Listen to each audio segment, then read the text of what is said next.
Ladies and gentlemen, welcome back to one of our most popular episode formats. We're going to go 6 rounds and have a very special guest for you today. She started her first business at 17 years of age. Within only 12 months using the Property Entrepreneur Blueprint, she was able to replace her income and actually leave her full-time job, get off the tools and into business full-time. And in credit for that, she was accredited by her peers by winning Property Entrepreneur of the Year 2025. It's the one and only Katie Harvey, ladies and gentlemen. Welcome, Katie. Hello. How are Thank you you? for having me. Ready for this? Yeah, very ready. Looking forward to it. Ladies first, go. So, how do you balance ambition with actually enjoying the journey, especially when you have other people around you pushing you to go faster and it doesn't naturally feel right? It's like such a great question.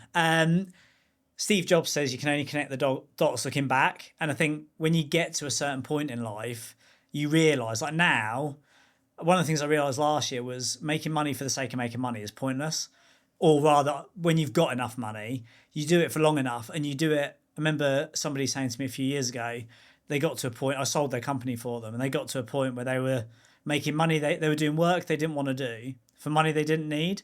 And they realised they got to the end of that journey. So then we sold their company for them and now they're doing their next thing. And I think in recent years, I've realised making money for the sake of making money is a bit of a false economy. So now I do things because I enjoy doing them.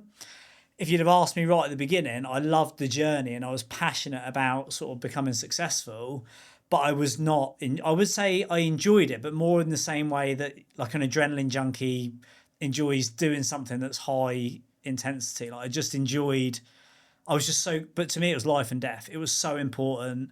I missed birthdays, socials, families, relationships.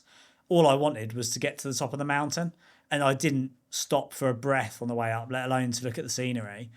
So I don't know about balance. I would say for me it was 2 chapters. One was getting there, and then mine now is staying there and enjoying it. So mine's been a little bit different. How's yours? Where do you feel like you are on that? Is that something someone's shared with you or asked you? Yeah, I think obviously being a bit younger, starting in the entrepreneur journey, you kind of go to these communities, networking events. We're heavily involved in all these different places, and we have been from a young age, which is a privilege, but equally a bit of a double-edged sword. Yeah. Because you turn up and you're young, and people that are a little bit older kind of go, oh, I wish I started when I was your age. And then you have this pressure on you, which people don't realise that younger people around other successful people have.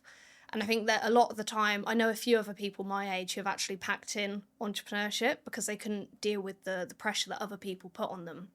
We're also heavily influenced at that age.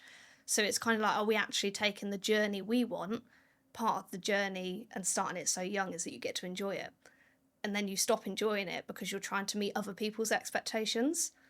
And it's quite hard to balance that with all of like the social media, the different people telling you to push yourself, to go for it, to like reach higher heights. I think it was always something that for the first couple of years, we were trying to do everything for everyone else and keep their expectations met rather than what we actually wanted to do and just enjoy it. So we forgot about the journey.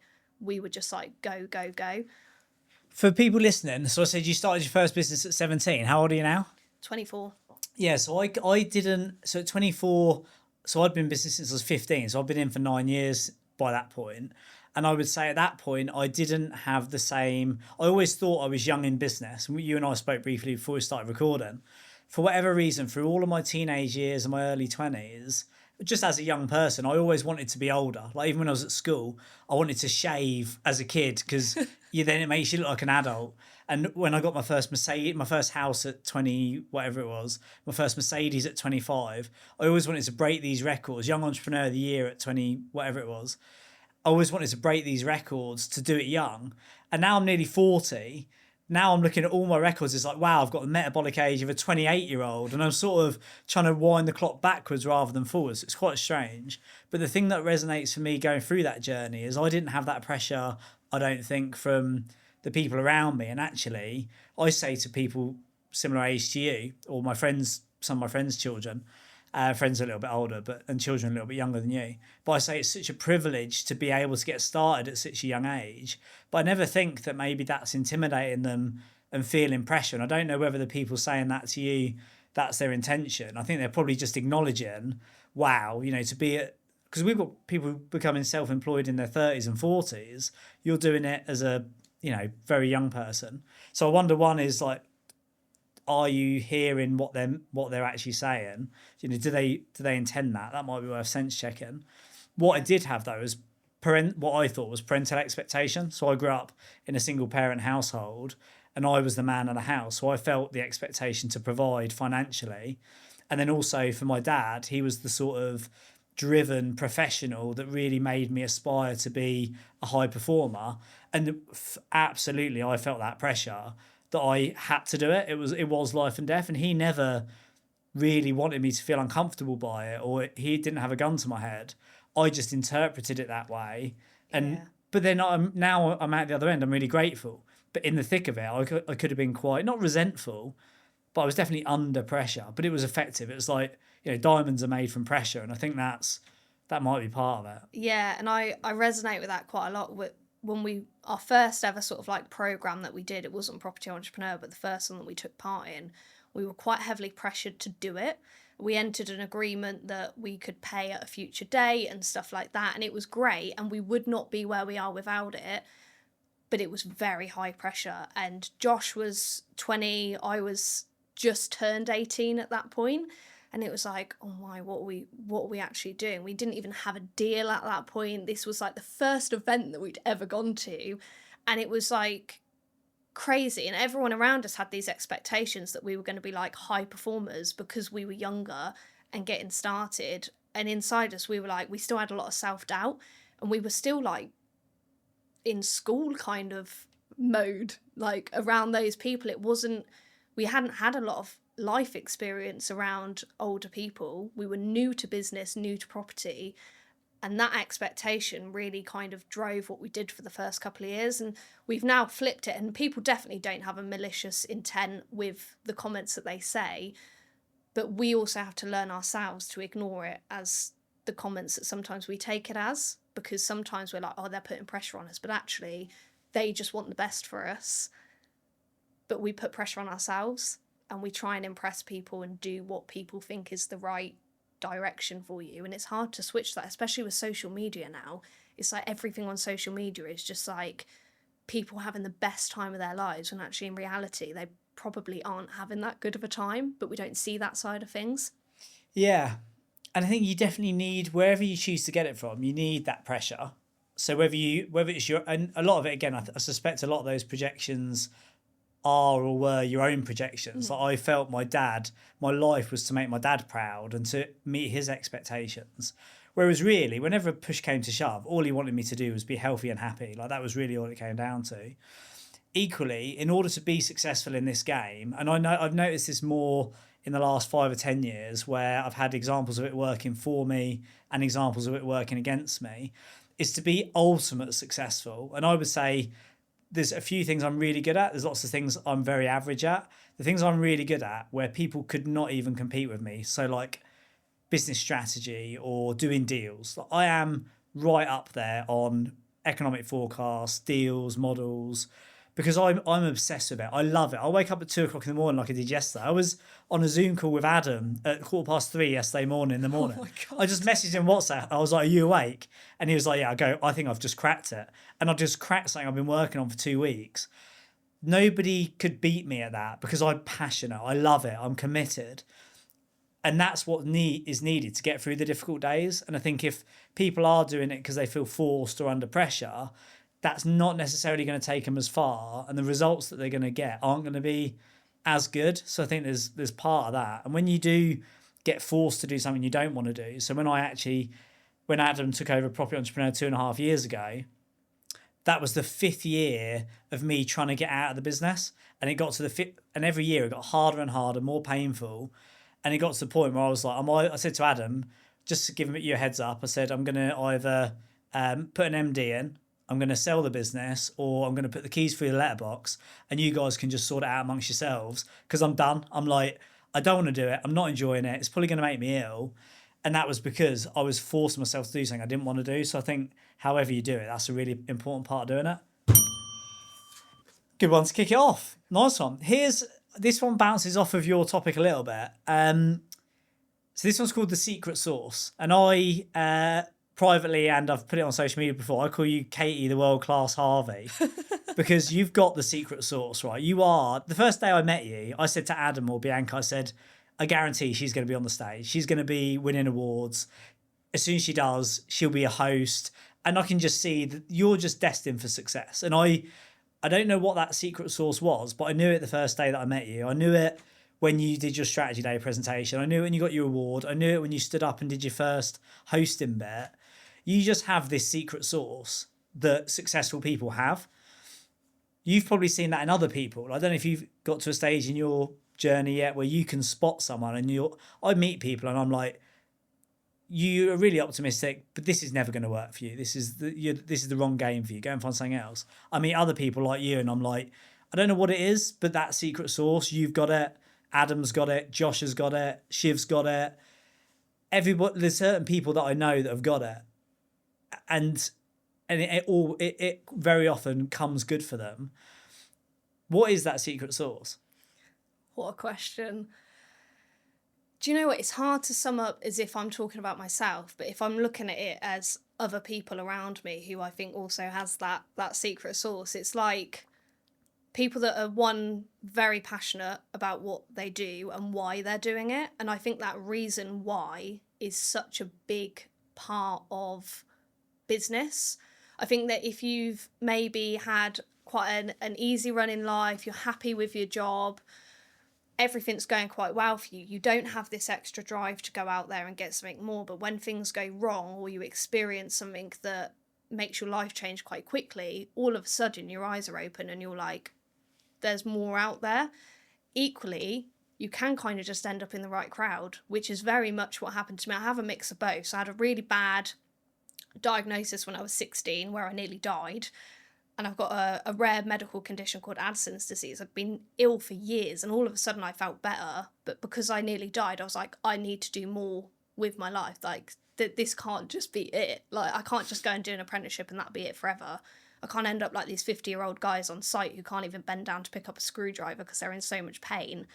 But then also, Josh, my brother, dragged me to a property event that I didn't even want to go to, but because he's the quiet one, I was like, oh, I'll just go because I feel bad. I don't want him to be on his own. And it was like completely eye-opening. I think that depending on where you are and who you hang around massively influences how you end up who you are.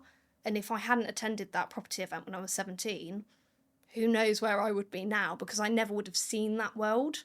So I think it very much comes down to life-changing events, and if you've ended up being around the right people and you've been open-minded about it. If you go in with a closed mind, you can very much just resent everyone in the room because they're doing well. But if you go in with an open mind, everyone wants to help. What's your friendship group like?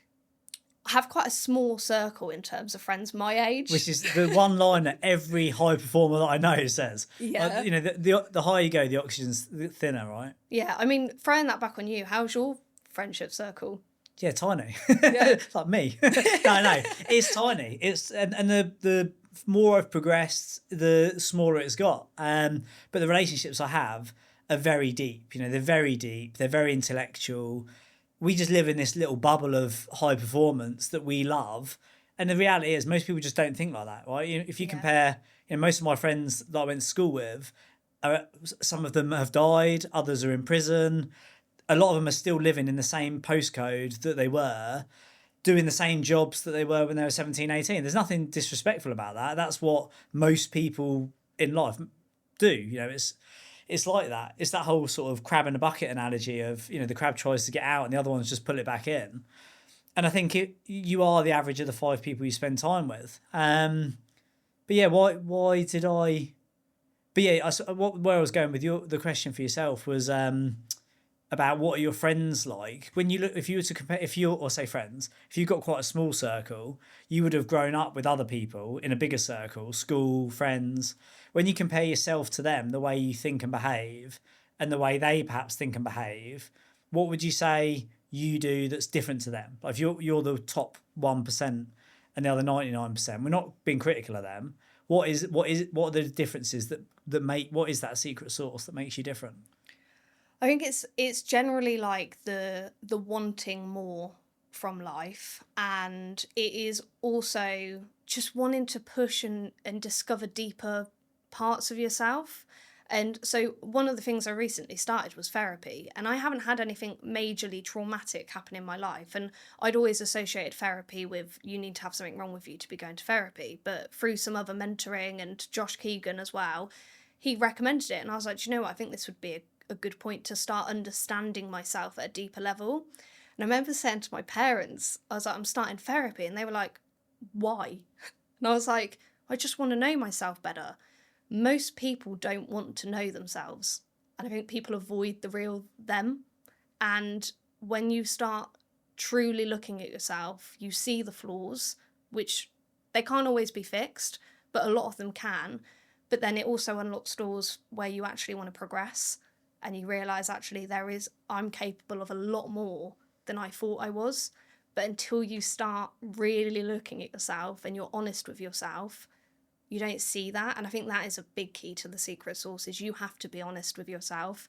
So many people live in a false reality and they think that they're happy, but at the weekends when they're sat on their own and they're quiet and they don't have any of their friends around them, they're like, "Oh, I've got to go back to work on Monday and I don't even like that job." But they get so wrapped up in the life, and it's like following the sheep, isn't it? People go to uni because they don't know what to do with their I think lives. as well, it's the challenging path, right? It's like easy conversations, hard life, or easy decisions, hard life, whereas hard decisions, easy life. And when you want to grow, you always talking earlier about step changes, about the winter, going through these step changes. The family office, which I'm launching in April, is going into its second year, and we're step changing it. And every year, every time we step change, I always forget how much collateral damage there is. Like, you fundamentally want to change something and go to the next level. What happens then is the 50% of stuff that works at the next level comes. Everything else, you've got to shed the skin. And some of that is behavior, some of it is standards, some of it is team members. And you have to shed all that to move to the next level. And I think that's maybe one of the things that's intimidating, or one of the reasons a lot of people don't naturally have a growth mindset, is in order to progress, you've got to move from what most people want nowadays. Like, they're very soft and they want a pat on their back and a compliment. "Well done, you did great." Actually, you want someone that you know and respect, that, I mean, they're very few and far between, to be able to hold the mirror up and give you some very cold, hard truths, whether you're doing it to yourself or someone else is doing it, and says, "Look, these are the things that are going to stop you going to the next level." And then you have to crack it, relearn it, move to the next level. And that journey is endless. Every year, well, that's what the Property Entrepreneur Blueprint is. Every year, it's like, right, I need to change this. I need to fix this. I need to move to that next level. Yeah. Do you think you're born with it, or do you think is it nature or nurture? I think it could be nurture. I think the best of the best is very natural to them. And there's like a common theme that they're not people that have gone to uni. They're not like academically smart people, but they know what they want and they know how to get there. But there is people that can be nurtured to it. And there are very successful people that probably weren't naturally entrepreneurial that have done very well. But again, they've surrounded themselves with the right people who have guided them there, and they've showed them that mirror and said, "This is what you need to do to get there." So it can be nurtured, but I think a lot of it is nature. And I mean, I've been told from a young age that I'm a high performer. I do well. I'm very all or nothing. I commit to something 100%. I don't know why I do that, but I know a lot of people in the room at Property Entrepreneur are like that, and it is something that is ingrained in us, where we can't just do something to 50%. It has to be at our highest level, and there's nothing that stops us once we get going. I was on a family holiday with a family member who was a corporate coach for a global training company. And we were sitting by the side of the pool having a conversation. And I asked him, I can remember it bright, like light as day, and I must have been 13, maybe 14. And I said to him, "What's the difference between management and leadership?" And which is quite a basic question, or well, it was a good question. It was just a question. And the conversation went on, and he said to me, "Well, you're a high performer, so blah, blah, blah, blah, blah." And it's the first time anyone had ever said it to me. And I remember thinking, well, what a compliment. I thought it was a compliment. I didn't realise it was a category, because it really is a category. Like, you look at people who say they're a steady Eddie, they're a high performer, and people just fall into these categories. And I thought, wow, and that is the secret sauce. You're in that category. So, yeah, interesting. Over to you. So one of the things that I've noticed throughout probably the last few years is how athletes need structured training, recovery, nutrition, all of this to perform at their best. And everyone knows that and everyone accepts that. Yet when it comes to high performers and entrepreneurs, we expect the best from ourselves all the time, but we ignore our health. And I don't think necessarily in our community they do, but it's a common theme that I see. And when I started Muay Thai, for example, that taught me what business never did, which is when you have to learn where your capacity is, you have to learn to recover, you have to fuel yourself properly. And Breathe also taught me about that you have to do this stuff because your body doesn't know the difference between physical and emotional stress.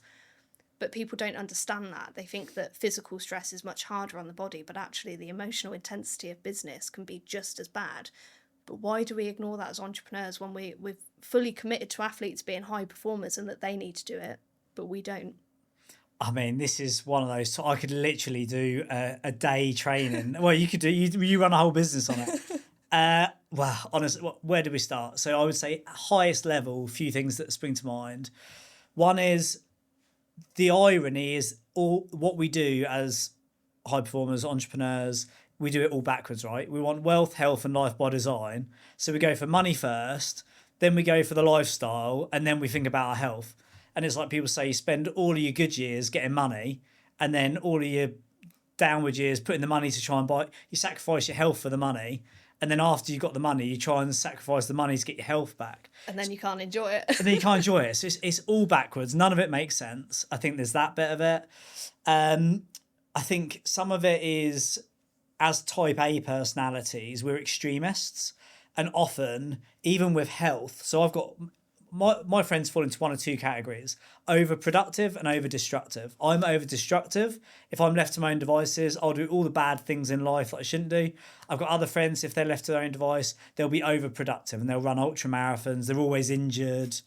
I've got a black eye. In fact, for the benefit of the camera, I've got a black eye today because I had surgery on my eye this week. Because when I get burnt out, I get styes. And as I've got older, they've got few and far between. Like I used to get them every few months. Now I get them maybe once every 2 years because I've gradually got better at it. But when I get them now, they're really bad. And basically this one just wouldn't go, so I had to have it operated on. But bearing in mind, I'm at what I would say the more mature years of my journey. And I spend most of my time on health, gym, steps, health and fitness, diet, nutrition, bloods, you name it, I'm doing it. The biggest problem now is I'm addicted to health, so I overtrain. I'm up at 3:30 in the morning because I'm cutting weight. Like all of it's just an extreme, and I think there's all of that. And then probably the final thing is the false economy bit. You know, one is we think bigger is always better, and we think harder is always faster. And there's a whole cult. And the second thing is there's a whole culture around no days off, you know, nobody cares, work harder, all this sort of stuff. All of that together, I think, is into that. And actually, you know, I think to a degree there's logic to it, but then you read books like Thrive, you know, Adriana Huffington's book, and she says like one of the biggest things for performance is recovery. I'm just doing a lot of stuff on longevity at the minute, trying to get 10 years back. And I was expecting it to be an extreme hill sprints, 4-day fasts, all this stuff. And actually, it's like you need better sleep, you need lower stress, you need to, and which is crazy. I just think it's bonkers. I know what you're saying, and I think there's a million reasons for it. What about you? Yeah, I mean, I completely get the extreme thing. I think that we've all been there with our health when we start focusing on it. So I found a sport that I was passionate about 2 years ago. I've never really been that consistent in the gym. I've always exercised consistently but floated between things because I don't actually enjoy the gym that much. But I found Muay Thai, which I absolutely loved. Immediately after the first session, I go and buy all the gear for it. And I'm like obsessed, 3-4 times training a week. And then my next goal is I'm going to fight. Took me about 2.5 years before I got my fight. And my first opponent pulled out on fight day. We had my hands wrapped. I was ready to go. I'd done the full fight camp and weight cut. And then she just didn't turn up. But because I was like, I want to fight, I've put in this work, we then just stayed ready. Waiting until we could find a fight. So last year I ended up in fight camp for about 6 months, I want to say, with some absolutely horrendous weight cuts as well. And I got to the end of it and I was like, I don't even enjoy the sport right now. Like, I've ruined it for myself because I've taken it to the extreme. I haven't just pulled the cord when it didn't quite go to plan. I've carried on, pushed through. Now I feel like crap and I don't even like the sport that I started. So this year I'm very much just enjoying it, and I loved the fighting, and it was such an experience. I don't think I'll ever experience anything like that again. But the health and the exercise, it's very, like, people think that you need to go extreme when actually if you're just consistent, you go to the gym 2-3 times a week, get your 10,000 steps in a day, 80% of the time eat healthy but enjoy it for another 20%, you can be very healthy and actually buy back your time doing that rather than going to the extreme and thinking that you have to do these crazy weight cuts. I think that people forget how important their health is, because until it hits crisis mode, they ignore it, and it's very easy to ignore. You wake up feeling a bit tired, you're like, oh, I'll just catch up on that tonight. But then it keeps going, and then all of a sudden you can't get out of bed because you're exhausted. And it's one of those things that people don't realise until they hit crisis. And it's a bit like business and finance, isn't it? People don't realise they're in an absolute shambles with their finances until it hits the point where they're bankrupt. And we have this thing because we're either all or nothing. We wait until it's nothing, and then we're like, okay, now we need to go all in on fixing it. And we do it to ourselves, I think. Yeah, and I think with the analogy of money, if you've always got money, what happens is most people tend to lose their money. So like there's this whole thing about it takes a generation to make it, a generation to keep it, and a generation to lose it. Like when you've got something, it's very easy to lose it, whereas when you've worked for it, it's easier to keep. And what I've had on my journey, and mine was my dad getting ill and then probably coming towards 40. They were my big, you got to have a reason and a milestone. Okay, or people have a health crisis, or someone in their family does, and it gives them that wake up. Being healthy and then focusing on maintaining your health is very hard, isn't it? Because you just take it as a given. I think something you said a minute ago was really interesting about the fighting and not enjoying it. You know, you said earlier about enjoying the journey. Ultimately, if you want to go to that extreme, you know, you've got to cut the weight and have the fight. Or if you want to go and do a marathon or win a championship, a competition, a medal, whatever, you do have to push to a level, I think, where it is not enjoyable. Yeah. The problem is if you dive into the fast lane, quick sprint, win the competition, and then you've done your 3-month camp and you're back in the slow lane for a bit, that's all good. With the burnout stuff though, when I was from 2018 was when I'd really made my money, and I was like, I'm pretty much sorted for life now. And from 2018 to 2025, I slowly fell out of love with business because I kept doing it. I was doing stuff I didn't want to do for money I didn't need, and I really didn't enjoy. And I got to the end about putting the keys through the letterbox, and thought I'm just hating this every day. And I've got a whiteboard still in my office, where the last marketing campaign I did when Sav was pregnant, so 3 years ago, the last one I ever did for Property Entrepreneur, I wrote everything on this whiteboard to try and force me to do it. Harper's school fees, 1 week's work for 1 year's holidays, all these things to try and motivate me to do it. And not a single thing worked. And I thought I hated business.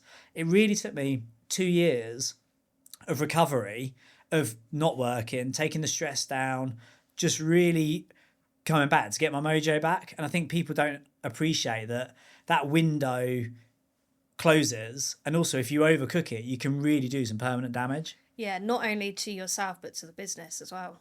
It can destroy it all. Which is ironically the thing about when you say, I forget if it was this conversation or another one, where about like overworking and being an extremist, is actually I work less now than I ever have done, but I make more money. Yeah. Like you say, it doesn't make any sense, right? But the more time I spend thinking and reading and talking to people, the more opportunities I get, the more available I am. When a deal lands, I can have it stacked, funded, and agreed on the same working day. Other people might take them a week to even get to it. So, it's bonkers. Nicely done. Was that your round? Yeah. Okay, so we've actually flirted with a lot of these. So I'm going to go for deep one, vision one, inspiring one. You're clearly driven on a journey, things you want to do with your life. What is the meaning of life? What is the mission? What is the desire? When your friends are in bed in their pajamas till midday on a Saturday and you've already been up running, training, cutting weight, working, whatever. What is on that trajectory for you? You know, what's the point of it all? What's the purpose? Why are you doing it? Where are you going? I think a lot of it comes to internal happiness and actually feeling very content with life, which I think you can get at any stage, and it really depends how you view where you are. Happiness is an interesting word as well, because when you're getting punched in the face at Muay Thai, what makes you happy? How does that happiness feel?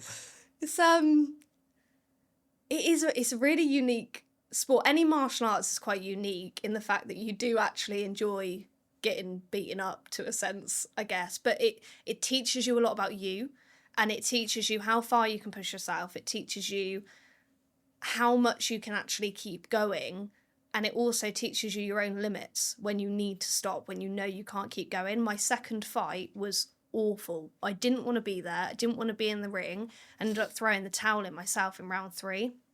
And the problem I had with that wasn't how hard I trained, because I put all my effort into training. I made weight easily for the second one.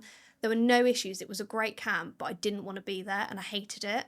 And it made me realise that when I'm picking and choosing things to do, I don't have to say yes to everything and be afraid of disappointing people. Because if I just said no in the first instance, no one would have cared and I would have just carried on with my life. But I took it to a point where I wasn't enjoying it anymore. It was horrendous. It was like one of the worst experiences of my life. And it knocked my mindset as well, because I was telling myself that I'd thrown in the towel, I'd given up, I'd disappointed people. Whereas actually, I still put in the training, I still put in the effort, and I still stood in the ring, which 99% of people would never do. But it's very much, I think, like it's... When you say that stuff makes you happy and like it's about being happy internally, a lot of people think about happy as like laying on the sofa cuddling a cat or like whatever, just sitting there smiling. Like it's not. Is that what is the definition of happy to you? And if that's your aim in life, I think it's a different meaning for everyone, and happiness for me is very much about being content with what I'm doing and as stress-free as possible. Okay, great. And one of the best books I've read is by Naval Ravikant, and he basically says happiness is a choice, and it's all about your perspective and how you see things. And after I read that, my perspective on a lot of things changed, and all of a sudden I was like, well, this is quite an enjoyable experience actually. But it is... I still enjoy sitting on the sofa and binge watching Netflix at the weekend sometimes. It's not that I don't ever do that. I'm not like constantly on the go. And I think that's a misconception with entrepreneurs, is that we are like non-stop. We don't take a break. We don't go on holiday. But I will sit there and eat an entire Cadbury's chocolate bar at the weekend if I want to. But I don't do it every day. And then those little treats become much more meaningful, and they create a bit more happiness because you haven't had it instantly. It's all about like your dopamine, your oxytocin, the serotonin, the endorphins, and actually triggering them correctly. But society now doesn't allow you to do that, because everything is created to give you like quick, fast dopamine hits. People want to just sit and scroll because it's engaging your brain, but not in the correct way to actually make you feel good. And then a lot of it comes back to mental health, which society is... It's really difficult to have good mental health, I think, nowadays. But equally, if you learn and teach yourself how to do that, you generally just become a happier person. You get the right chemicals released in your brain and you feel good. Yeah, I think the world is actually against you, especially Western world specifically. You know, you walk around the supermarket, 90% of the food is inedible. It's all in bright packaging, whether it's sugar, vaping, alcohol, Netflix, social media, anything on your phone, even the phone itself. You know, you have to work really hard to swim outside of that current. But equally, when you can, everything's so easy, right? You know, when we're saying about this secret sauce, I can see you stand out in a crowd because you're so different. You know, you've got these standards that are up here. You've got them. Property Entrepreneur have got them. Your team and culture at Property Entrepreneur. You work in any other business or any other culture or any other group, and the standards are just so much lower, and you think, wow, like, how is that? To us, we would be like, how is that acceptable? Like, how do you operate at that level? But the reality is that's where everyone is. Yeah, and I don't think people are educated on it enough. And I mean, they don't take the time to educate themselves, which is a big part of business. We've all gone out there and learned this stuff ourselves. We've taken that action. But for for anyone listening, I would challenge them to go a whole morning without their phone and a whole evening without their phone and only go on it at lunchtime or have a screen-free meal. I don't know many people that can sit and just eat a meal without the phone in front of them now. And the biggest thing that I relate it to is your nutrition. I know when I eat good, I feel good. And when I eat crap and I eat processed food, I feel crap. And it just proves it. And all these little things, I talk about happiness, I guess it ultimately is a combination of doing these things that make you feel good internally. They make your brain feel good. They make your body feel good. You look aesthetically better, which I don't care what anyone says, it does feel good to look good. Yeah, 100%. It's like a build-up of all these little things, but it's so easy to go the other way. But when you start, you don't crave that McDonald's anymore. No, when you've It seen the tastes light, horrible. absolutely. I eat pretty much the same food every day, and people are like, that must be so boring. Like, you must be fed up. And I'm like, not really. I actually like really look forward to it. It makes me feel good. And then when I do let my hair down, which is few and far between, but when I say let my hair down, people are like, oh, you've treated yourself. I might eat something that I think, oh yeah, I'll eat that, a pizza. Like pizza and fish and chips. Fish and chips I haven't eaten for 5 years, but I always look at it and think, oh, that used to be one of my favourite meals. That'd be amazing. But now I'm just like, even looking at it, I'm like, sort of like the idea of it. But I know I'll eat it, and within 15 minutes, I will feel ill. I'll be like, yeah, I just wouldn't feel good. So actually, I'm not sacrificing. I'm actually just doing I'm just doing what makes me feel good. And you do it for long enough, you sort of get used to it. It's like training and exercise, isn't it? Yeah, and you stop craving that stuff anyway. And then when you do cave and you have it, you're like, oh, it tastes rubbish. I don't even want it. I've just ruined my streak for no reason. Yeah, yeah, definitely. Yeah, 100%. And on that, going back to like the meaning of life thing, like what if you want to be happy and on this journey? What is the end game? What are you actually setting out to achieve? Where do you want to get to? I find that really difficult to answer because I think that life can take so many different directions. But I think whatever direction I go in, I want to do it with 100% heart and 100% honesty and with the intention of helping other people as well. I'm definitely a person of service, and that brings me a lot of joy as well, helping other people. I think everyone's happiness would be different in that sense, but I think for mine it's just really standing true to who I am and doing things that mean a lot to me rather than to everyone else. And the more I get to know myself, the more I can do that. And I can't predict when my future's going to be. I mean, I want kids, but I might not be able to have kids when I try, so I don't know what direction that will take me. My life would change. I'll go travelling maybe. But it's all about having those choices and having the business income there that I can make those choices and have that freedom to do that as and when I will, rather than being tied into a 9 to 5 job where I have 20 holiday days a year and I have to choose them Even very as a high specifically. performer, you're a very old head on young shoulders. Like, you're very wise. That whole being present, do what you want rather than others. They're things most people don't figure out until they're like 40s, 50s, 60s. That's really impressive. What's your do you have any like social or religious, like spiritual or religious beliefs at all? Not really any religious beliefs. I mean, I've grown up in a Christian family, but not very heavily Christian. No one goes to church or anything. I was Christian when I was little, so we haven't really followed it. Spiritually, I probably started engaging with that more when I started Property Entrepreneur. Manifestation, actually just I read your being social fully media present. post when you said you were going to be on the stage hosting within like 2 years or something. And you did it Yeah. within a year. And part of manifestation, I think, comes down to telling the world about it and actually asking for it. 9 times out of 10 people don't ask for stuff that they want because they shy out and they get nervous. And that's a very natural feeling. What's the worst that can happen though? They I say think it's no. focus as well. I think it's like you only have so many hours a day and so much energy in the tank. If you focus, you get what you focus on, choose wisely. And Jim Rohn says, like you just have, he says, receiving's the easy bit, asking's the hard one. When you actually know what you want and you go out and ask for it, 9 times out of 10 you'll get it, but nobody else does that. Yeah. And what about you for the next 30, 40 years of your Well, life? you basically listening to you talk is like listening to my own internal chatter now, but I'm like probably 20 years older than you.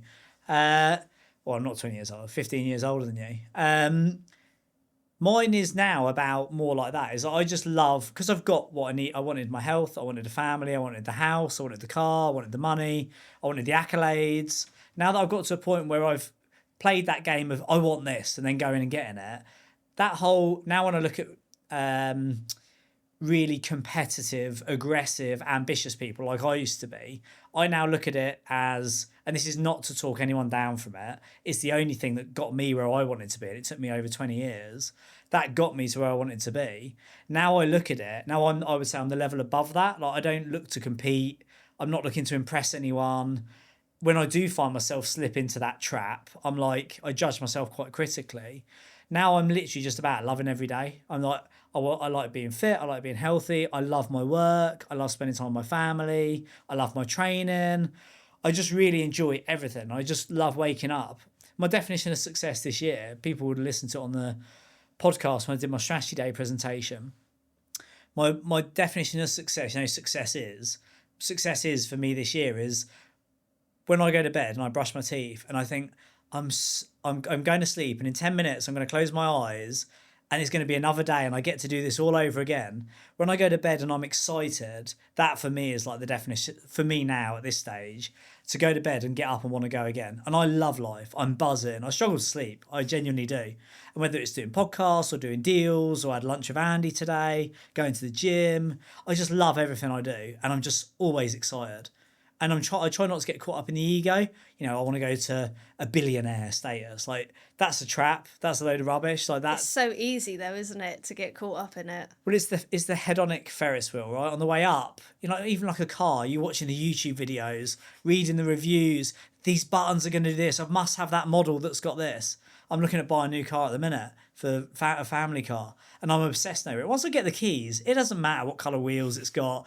I'm going to get in it. I'm going to drive it. And it's going to be over.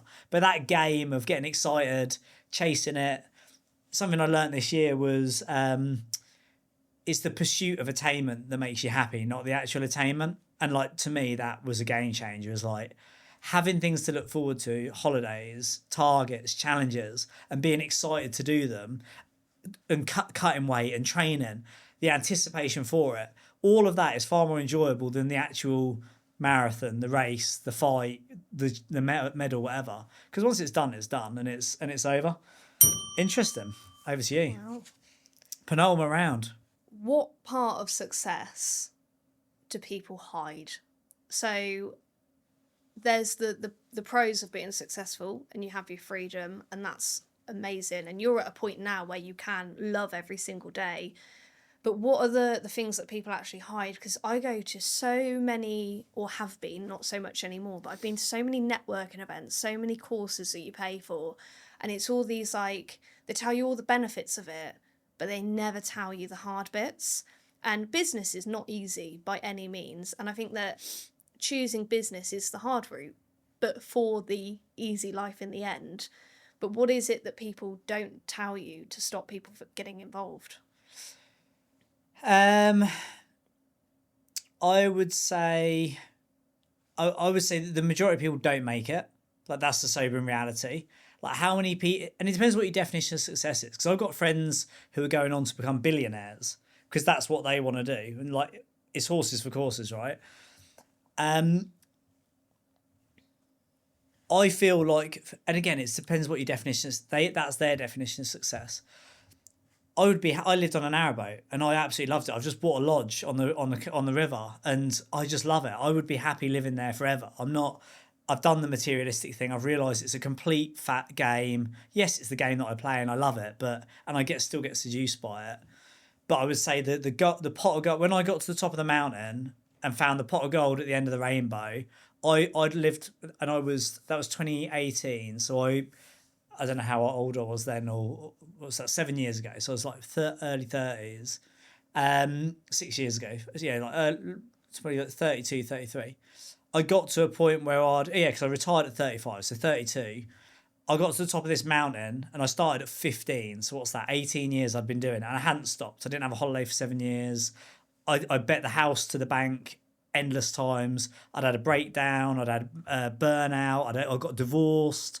I'd had all of the pros and cons of that journey that people might not tell you about. But I didn't care, because when I get to the top, I get the champagne, the confetti, the pot of gold. And I actually had one of my darkest years in 2018-19, because I got to the top of the mountain and it was over. And I was like, I thought it was going to be this amazing utopia where money gave me everything. And what I realised was, yes, it gave me money, but I didn't have a solid established relationship. I didn't have a family. I'd lost a lot of friends along the way for various reasons. And actually, I was so obsessed on getting across the finish line and winning the medal, I didn't even look out the window while I was on the bullet train. And I think that's a big thing. Is like there is sacrifices, personal, professional, along the way. That's part of the journey. By being successful, what's the downside of being successful? It depends what you mean by that. If it's like, if I use my own example, so I've now got freedom, I've got money, I've got accolades. What's the downside of it? I don't know. It's pretty good. no, what is the downside of it? The downside is it doesn't stop. Is like finding the next level, like drug addicts. They don't often start on the top shelf. They'll start off with something modest and they go up. A high performer, you've really got to temper your. If you get addicted to it, I could go be chasing the next billionaire mountain. And whilst there's nothing wrong with that, I'm not criticising people who want to do that at all. Whatever makes you happy. Is like I know that top of mountain for me wouldn't be the thing, and I can easily seduce myself, and my ego can get carried away. So I'd say that's one of the challenges for me. I don't know, what observations have you had, or what have you seen from people that maybe haven't shared? Oh, I'll tell you one actually before I forget. Is how much of a, I don't want to say victim, how like I since I've been successful, whether it's my profile, my money, my house, my cars, I've had my house broken into when Sav was pregnant. Somebody stole the Rolls Royce off the drive in the middle of the night when we were in bed. Those sort of things that, yeah, pity me because I've got loads of stuff. It's my own fault, I agree. But like, you don't appreciate you have security risks when you become publicly successful. That is probably the only real thing is, you have to have full-time security. You have to be really savvy with what you do. Stuff like that. Yeah, I think that. Wow, that's awful that happened. By the way, yeah, it was. Yeah, I wouldn't want that to happen to me. I wouldn't want it to happen to anyone. But I think being successful, like you said, everyone has their own definition.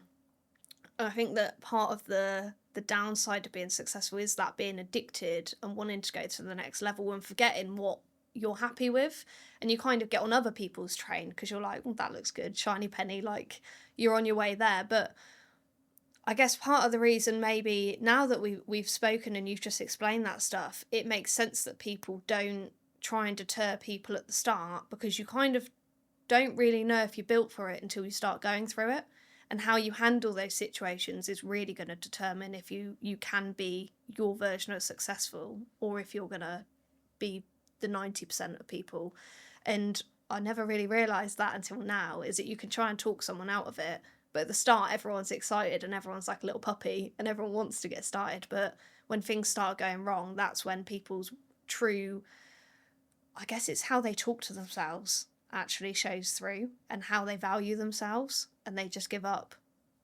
And I think the more layers of the onion you remove on this personal development journey, like the more challenging it gets. Because when you've got immaculate, I'd say that's the other thing about success, if you like, is, and I forget who it was, somebody recently told me about their friend who got into the like £100 million arena with a personal development something or other profile, and basically closed the business overnight. And everyone was like, what happened?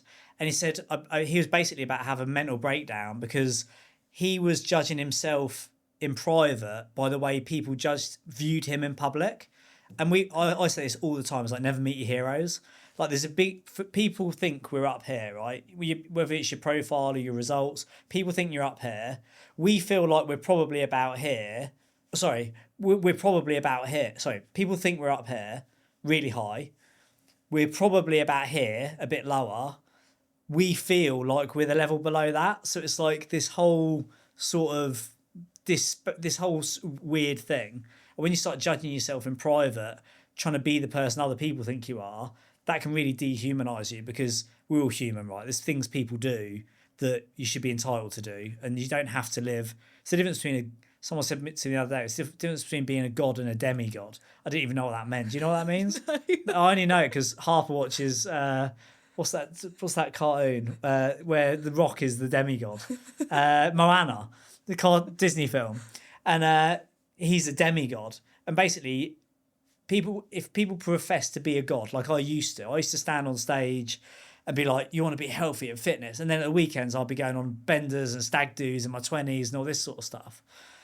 A demigod is someone who's sort of like equally striving to be young and fit and healthy, but still has a pizza, eats Haribo, and is frank and honest about it. And people actually relate to it more. So it's a good question. What does success do, and what? Yeah. Yeah, you made a good point then, actually, because something that my boyfriend said to me a couple of months ago, I think. It was actually after that fight that had gone wrong, and then you start doubting everything in life. And he said to me, he was like, you don't realise you're hanging around with people that are not normal. He was like, you hang around with extremely high performers. He's like, I've never met people like that in my life, but because you're comparing yourself to them, you think that you're not good enough. He's like, I hang around with people that are generally not as good as me, or we're on the same level, so I'm comparing myself to that. He's like, you're comparing yourself to an unusually high standard. And that made me realise that actually I love being around the people that I'm around all the time, but you do have to also be around people that are on your level so that you don't beat yourself up about not being on their level. And also, like, some of the guys in the room, I don't want to be at their level. Like, I don't strive to be at that like $1 billion level. That's not me, and that's not something. It might change in the future. Success always changes, and what your definition is. I was like, why am I beating myself up about this when I don't even want to actually go there? But you do get wrapped up in the people that you're around, and that was something that he told me off for. Yeah, and I think it's like one of observations in recent years, when I think about what is the real benefits of being successful, and again, it depends who you are and what you want. For me, the two things I've had, one is ultimate confidence, like I would say genuinely confidence in my own skin, because I am who I wanted to be. And some of that was taking myself to a next level. Others was giving myself breathing space for just being happy to be a human and just having that ultimate confidence. And I'll say the other thing is like just contentment, is not feeling like I'm constantly chasing the next person, because I forget who it was. In fact, there's a book I bought for the board members 2 years ago by Andrew Wilkinson. I don't know if you know who he is. He started a billionaire group called Tiny. And he wrote a book called Never Enough. And he says about how all he wanted to do was be a billionaire. Warren Buffett was his mentor, and Charlie Munger. And basically, he was on a yacht with this billionaire who he was aspiring to be like, sitting there aspiring to be him. And then this other bigger yacht pulled up next side to him. And this guy immediately went into this like little depression, was like, oh, well, it's not fair. He's got a bigger one day. I want that one. And he just realised that all these billionaires are miserable because they're chasing something that doesn't exist. And I think I've got to a level now where I've played that game for so long and realised there's always someone with a bigger boat. There's always someone with more medals. There's always someone who's done whatever. And the aim of the game is you're just happy to stay in your lane. And I think that, for me, is, yeah, one of the biggest benefits. Right, last but not least. Biggest lessons learned. So, like, things you got right, things you got wrong, sound bites that you've read in books, whatever. Just like quick fire between us. Those little sound bites and mantras to finish off that we've heard people say, we've read about, that have changed the game and you really like them. Go. First one, I guess, actually comes from you. Success and failure are very predictable. Oh, thank you. And yeah, when I heard that, it all kind of made sense. You know, like, you put a plan in place, you follow it, you get the end goal. You don't put a plan in place, you try and go down all these different directions, and you have no idea where you end up at the end. And it is very much predictable, and you do have to have some sort of structure. Not like complete solid structure, you can divert a little bit, but having that structure means that success is very predictable. I genuinely believe it. I think it's binary. It's like the example I give now on stage is about the flaming baked Alaska. It's on fire on the top. It's warm baked meringue on the outside. It's frozen ice cream in the middle. By definition, it's the hardest dessert in the world to make. If I said to you, I'll give you £1 million now if you can make one today in that kitchen with no recipe and just make it up, you would never be able to do it. If you walk into that kitchen and you got ingredients, recipe, and a chef that's done it for 10 years, they'll come out looking exactly the same every time, and you'll do it in an hour. Like, that's the success and failure is very predictable. One for me recently is I've renamed the tagline for the board. It used to be the outcome is inevitable, which basically is if you do what you need to do, you will get what you want to get. recently I've changed it to you can have it all, and it's a lot aligned to what you've been saying. Is I've got to the point in the last 2 years where I've got the house, the family, the time, the health, the money, and the more I seem to invest in that balance, those three legs of the stool, the better my life seems to get. And I think that's been a real game changer to me. Is you can actually have it all, whereas for nearly 40 years I've always traded one for the other. Yeah, I think that's very common actually, because I think we get a bit fearful that we're not going to have time, or we're going to like run out of brain space and computer space and office space. But actually, you can, if you balance it right, you can definitely have it all. Another one that I was probably my biggest learning from last year was you don't have to say yes to every opportunity. I was renowned for probably 4 years just saying yes to everything, because partly because I was young, partly because I wanted to experience different things. I didn't have a lot of life experience, so I wanted to see what I enjoyed. But then I'd said yes to too many things, and all of a sudden I had like 8 separate subcontractor jobs, and I was like, I don't know what I'm doing. I like all of them. I don't know which one to choose. I keep saying yes to other stuff. I can't keep on top of it all. I now say no to as much as I can so I can say yes to the really important stuff. But I think until you've almost said yes to too many things, you won't learn that lesson. And it's a hard one to get in. Again, I think that's a wisdom that comes with experience, because when you're young, you think, like young in your journey as an entrepreneur, you think that opportunities don't exist. You know, these forbidden flowers that you're never going to find. And when you get one, you're like, gimme, gimme, gimme, gimme, gimme, because you want all of them. And then you realise actually more entrepreneurs choke to death than starve. And I definitely had that experience. And Warren Buffett says successful people focus on, what is it? Successful people, or very successful people, say no to almost everything. And the aim of the game is actually to say no to everything.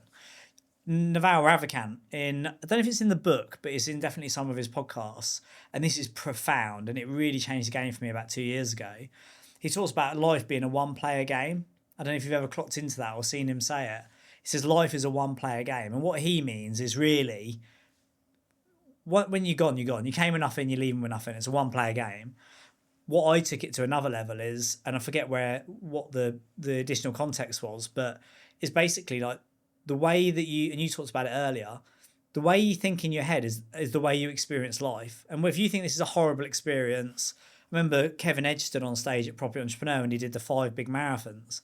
And he said he was going to do the Berlin Marathon. And he said, I've got to do the Berlin Marathon this weekend. And Mark Barrett, one of the other board members, said, you haven't got to do it. It says you get to do it. It's a privilege. It's a benefit. And he was like, do you know what?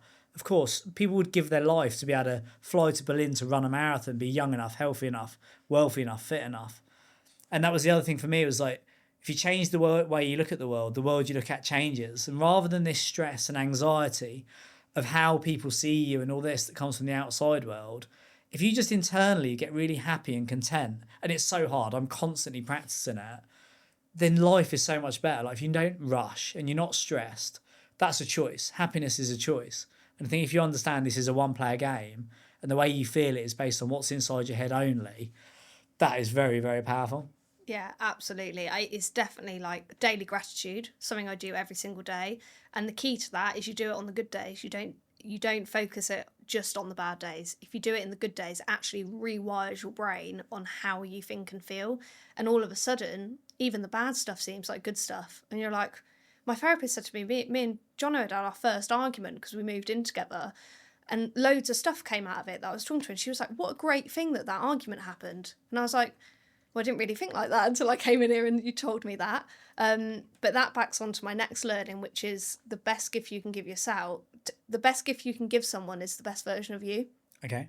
And I think that when you're healthy, you're fit, you feel good, you're mentally strong, you're a much better person to be around. And I think that energy radiates as well. Like I think you can, when you're around a negative person, you kind of suck that energy in and you can feel it. I know for a fact when I'm not feeling great or I'm in a bad mood, haven't eaten well for the last week, haven't been, especially if I haven't been to the gym, I'm a nightmare. But I know that like people don't want to be around me when I'm like that. So if I look after myself and I really focus on me internally and externally, I'm a much better person to be around for everyone else as well. That's again like when what I was alluding to earlier with spirituality is, have you ever done the soul test that we've got on Property Entrepreneur? I did, but quite a while ago, and I can't remember where I was on Honestly, it. you should do it because it'd be really interesting to see. Because like an old soul has been here like 1,000 times, and look, just listening to you speak, it's like such self-awareness, wisdom. Like, yeah, very, very few people have that. So yeah, you're miles ahead of where most other people are. So it's impressive to see. Um, what other ones have I had? You got any other ones? Um, I guess self-awareness can also be a double-edged sword. Oh, I it's think that horrendous.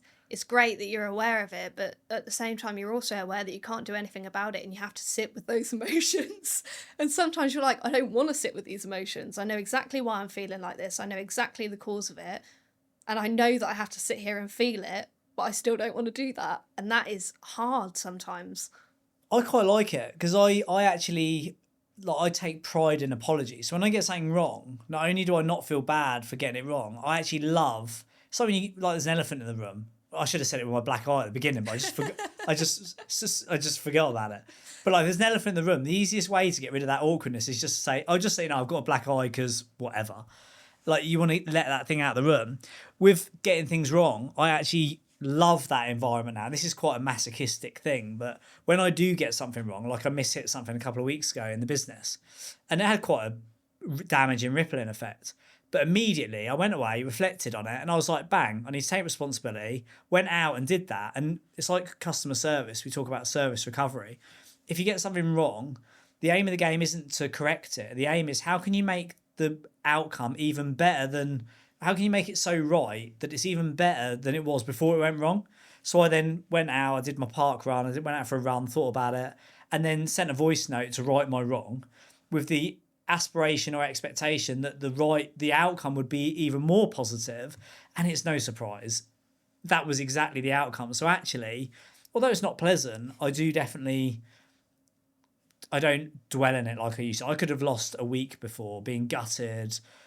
But in Karma Credits, the book, I talk about not leaving crumbs. I just won't leave crumbs now. If I know I've dropped one on the phone, I'm sorry. Look, we're going to call it a day. We're not going to work with you again. I'm going to pay your invoice in full. I take responsibility. I wasn't clear. Whatever it is, let's shake hands. No bad blood. See you later.